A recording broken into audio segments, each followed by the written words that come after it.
존 햄리 소장님 그리고 내외 귀빈 여러분 반갑습니다. 오늘 이 자리를 마련해 주신 CSIS 관계자 여러분께 감사를 드립니다. 저는 지난달 말 유엔 총회 참석차 뉴욕을 방문했는데 2주 만에 다시 워싱턴을 방문하게 됐습니다. 서울과 뉴욕 그리고 다시 워싱턴으로 이어지는 저의 이번 여정은 유엔의 이상과 가치를 함께 추구하면서 더욱 강력하고 역동적인 동맹으로 진화하고 있는 한미동맹의 현 주소를 잘 보여주고 있다고 생각합니다. 저는 유엔 창설 70주년 총회 기조연설에서 전후 질서의 수혜자이며 유엔의 신뢰받는 파트너로서 대한민국이 국제 평화와 안전 그리고 공동 번영을 위해 더욱 능동적으로 기여해 나가겠다는 의지를 밝혔습니다. 전후 지난 70년 동안 대한민국이 걸어온 길은 유엔이 추구하는 가치와 이상을 실현하는 과정이면서 동시에 한미 동맹 진화의 역사이기도 했습니다. 대한민국이 자유민주주의와 시장경제, 인권과 같은 가치를 지키고 전쟁의 폐허에서 일어나 경제 발전을 이루는 과정에서 한미 동맹은 든든한 버팀목이었습니다. 그렇게 지난 70년 동안 위대한 여정을 함께했던 한미 양국은 이제 새로운 도약을 위한 출발점에 다시 서 있습니다. 우리 앞에 전개될 여정은 인류애를 향한 굳건한 동반자인 한미 양국이 함께 만들어가는 미래가 될 것입니다. 내외 귀빈 여러분, 우리가 함께 걸어가는 길에는 수많은 도전과 기회가 혼재해 있습니다. 경제적 상호 의존을 통한 부의 확대와 끊임없는 과학기술의 발전은 초연결 사회, 연결 시대의 인류에게 전례 없는 풍요를 안겨주고 있습니다. 하지만 새로운 위협과 도전 요인도 세계 도처에 산재해 있습니다. 오래된 위협과 새로운 위협이 뒤섞여서 다양한 문제들이 지역과 글로벌 차원에서 동시에 발생하고 있고 지정학적 도전과 지경학적 도전의 구분도 모호해지면서 갈수록 복잡다기한 양상을 띠고 있습니다. 기후변화와 전염병, 폭력적 극단주의와 사이버 공격 같은 새로운 위협들이 국경을 초월해서 발생하면서 이제 어느 나라도 지구촌의 다른 지역에서 발생하는 일로부터 자유롭지 못한 시대가 되었습니다. 시리아로부터 예멘, 우크라이나, 북아프리카에 이르기까지 지구촌 곳곳의 분쟁은 수그러들지 않고 있습니다.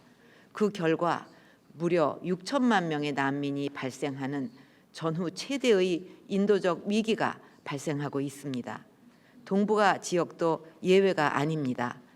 2년 전에 제가 미 의회 연설에서 지적했던 아시아 패러독스가 여전히 지속되고 있습니다. 지정학의 귀환이라는 말이 어색하지 않을 정도로 오래된 갈등과 분쟁이 다시 모습을 드러내고 있고 그 범위도 해양, 우주, 사이버 분야로 확대되고 있습니다. 이미 20여 년 전 브레진스키 박사께서는 거대한 체스판에서 동북아의 정치적 휴화산이 폭발할 수 있다고 경고한 바가 있습니다. 우리가 이것을 잘 관리하지 못한다면 지난 수십 년 동안 세계의 성장을 이끌어온 이 지역의 경제적 역동성이 심각하게 훼손될 수도 있습니다. 오래된 문제들과 새로운 문제들이 낱마처럼 얽혀서 좀처럼 해법을 찾기가 어렵게 된 것이 바로 북한 문제입니다. 제가 연설을 하는 지금 이 시점에도 북한의 핵 개발과 핵 고도화는 진행 중에 있고 북한의 전략적 도발 가능성으로 인해서 한반도 정세는 중대한 기로에 서 있습니다. 내외 귀빈 여러분, 이처럼 한반도와 동북아 그리고 글로벌 차원에서 발생하는 도전과 위협의 소용돌이 한가운데에 한미 동맹이 자리 잡고 있는 것입니다. 저는 2년 전 이곳 워싱턴에서 오바마 대통령과 함께 한미 동맹 60주년 기념 선언을 통해 동맹이 나아갈 비전을 제시했습니다. 그것은 한반도 평화와 통일의 기반을 구축하고 동북아의 평화와 협력을 촉진하며 글로벌 파트너십을 지향한다는 것입니다. 그간 한미동맹은 대내외 환경의 변화에 창조적으로 적응하면서 강력하고 역동적인 동맹으로 진화해 왔습니다. 이제 지역을 넘어 글로벌 분야에서 공동의 리더십을 발휘하는 파트너로 발전하고 있습니다. 신뢰를 통해 성장하고 서로에게 영감을 주면서 인류의 공동선을 선도하는 동맹으로 도약하고 있는 것입니다. 지난 2년 반 동안 한미 양국은 현안으로 남아있던 민감한 과제들을 모두 창의적으로 풀어냈습니다. 조건에 기반한 전작권 전환에 합의하고 방위비 분담 협상을 매듭지어서 연합 방위 태세를 업그레이드했습니다. 또 43년 만에 개정된 원자력 협력 협정은 한미 상호 방위 조약 코러스 FTA와 함께 한미 동맹의 3대 제도적 틀로서 양국 간의 선진적 호혜적인 원자력 협정은 물론 해외 시장 공동 진출과 일자리 창출에도 기여할 것입니다. 또한 한국은 미국의 아태 재균형 정책의 핵심 파트너입니다. 한국은 대륙 국가이자 해양 국가로서 지정학적, 지경학적 요충지입니다. 전쟁의 참상과 절대 빈곤을 딛고 일어나서 경제 성장과 민주주의를 동시에 이루어낸 나라로서 영내 평화와 협력에 기여할 수 있는 누구보다 강한 의지와 능력을 가지고 있습니다. 한국은 양자는 물론 소다자와 다자 차원에서 동북아의 영내 국가들과 관계를 진전시켜 나가고 있고 이것은 미국의 아태 재균형 정책과 시너지를 이루고 있습니다. 2주 후에는 3년 반 동안이나 중단되었던 한일중 정상회의를 서울에서 주최할 예정입니다. 이번에 열릴 한일중 정상회의는 동북아 평화와 안정은 물론 한일 관계 개선에도 중요한 계기가 될 것입니다. 이번 한일중 정상회의를 계기로 한일 양국 관계를 가로막고 있는 장애물을 제거하고 미래 지향적 발전 방향을 깊이 논의할 수 있기를 바라고 있습니다. 더 나아가 북한 문제와 관련한 한미중 3자 협력도 새롭게 강화해 나갈 필요가 있다고 생각합니다. 이러한 다양한 형태의 삼각 외교는 동북아 지역에서는 새로운 시도로 양자 관계와 다자 협력 증진에도 중요한 기여를 할 것입니다. 제가 2013년 미의회 연설을 통해 제안한 동북아 평화협력 구상은 세계에서 유일하게 다자 협력 메커니즘이 없는 동북아 지역에 협력의 습관과 신뢰의 관행을 축적하기 위한 것입니다. 그간 주목할 만한 진전이 있었습니다. 원자력 안전, 보건 안보, 기후변화, 재난구조를 비롯한 여러 분야에서 구체적인 협력 방안이 논의되고 있습니다. 이것은 ARF와 EAS 등 영내 다자협력 메커니즘을 발전시키고자 하는 미국의 노력에도 부합합니다. 제가 앞서 말씀드린 아시아 패러독스의 해결에도 기여하게 될 것입니다. 영내 평화 증진을 위해 경제적 번영도 매우 중요합니다. 이미 한국과 미국은 FTA를 통해서 영내 무역 자유화를 촉발시키고 새로운 경제 도약의 토대를 마련했습니다.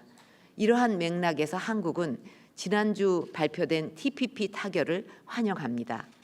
이미 TPP 10개국과 FTA를 체결한 한국은 TPP에 있어서도 미국의 자연스러운 파트너라고 생각합니다. 내외 귀빈 여러분, 현재 한미 양국은 보건의료, 개발협력, 기후변화, 평화유지 활동과 인도적 지원 등 다양한 분야에서 전례 없는 파트너십을 발전시켜 나가고 있습니다.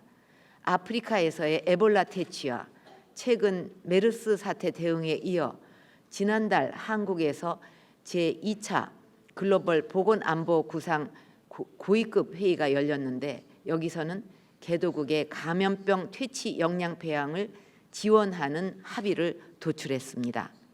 한국 정부는 13개 개도국을 대상으로 총 1억 불 지원을 약속했습니다.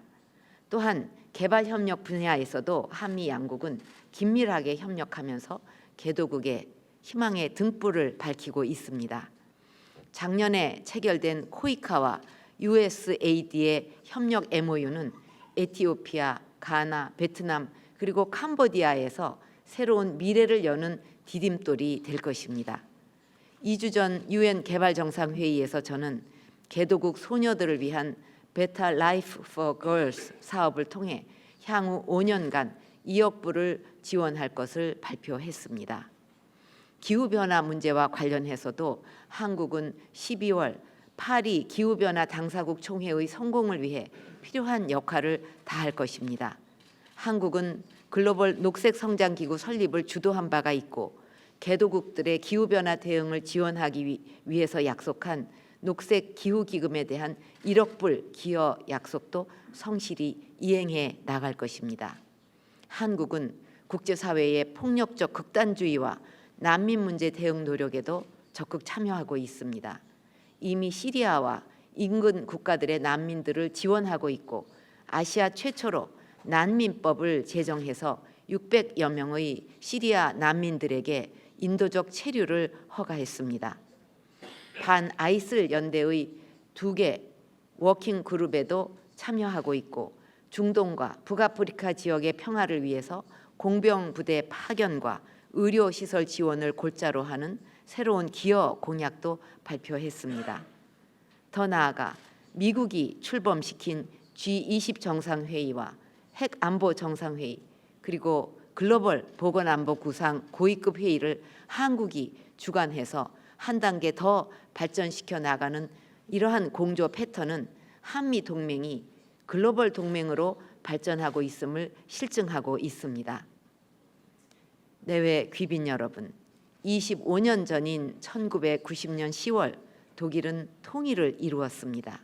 그러나 한반도에는 아직도 세계에서 유일하게 냉전의 잔재가 남아서 70년 동안의 분단이 지속되고 있습니다. 베트남, 미얀마에 이어 쿠바까지 개혁 개방의 길로 나서고 있고 이란 핵 협상도 타결되었지만 여전히 북한은 군사적 도발과 핵 능력을 고도화하면서 고립의 길을 고집하고 있습니다. 북한의 핵 포기와 개혁 개방을 유도하는 데 한미 동맹이 리더십을 발휘해야 합니다. 그 과정에서 대북 정책의 일관된 원칙을 지키는 것이 한반도에서의 지속 가능한 평화를 이끄는 확실한 길이 될 것입니다.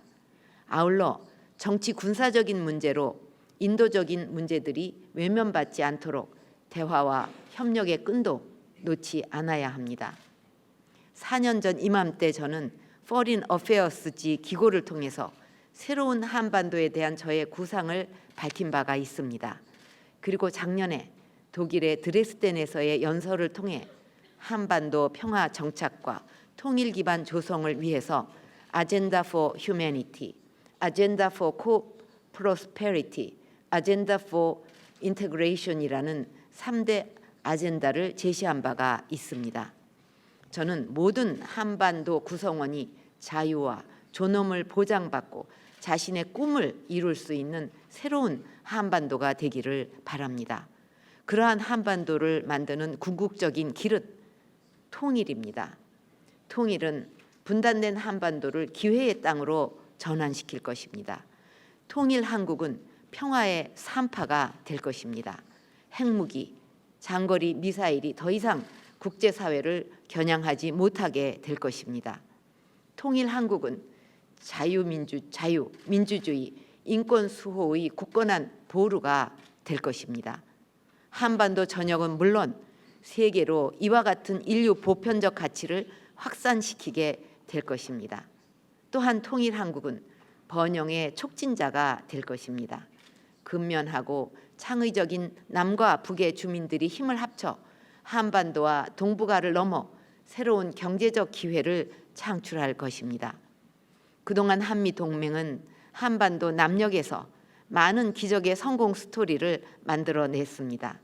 이제 그 기적의 역사를 한반도 전역으로 확대해 나가야 할 때입니다. 통일을 토대로 한 단계 업그레이드 될 한미 동맹은 인류를 위한 동맹으로 더욱 진화해 나가게 될 것입니다. 내외 귀빈 여러분, 지금 세계는 중대한 전환기에 서 있습니다. 우리가 어떻게 대응하느냐에 따라 인류가 꿈꾸는 뉴 프론티어로 나아갈 수도 있고 정체와 쇠퇴의 길로 빠질 수도 있습니다. 지난 70년 동안 한미 동맹은 항상 역사의 올바른 편에 서서 숱한 어려움과 도전을 극복하고 위대한 성취를 이루어 왔습니다. 인류가 희망의 미래로 나가고 평화의 문을 여는 길에 우리 두 나라는 든든한 동반자가 될 것입니다. 그 희망의 여정에 여러분 모두가 함께해 주실 것이라고 굳게 믿습니다. 감사합니다.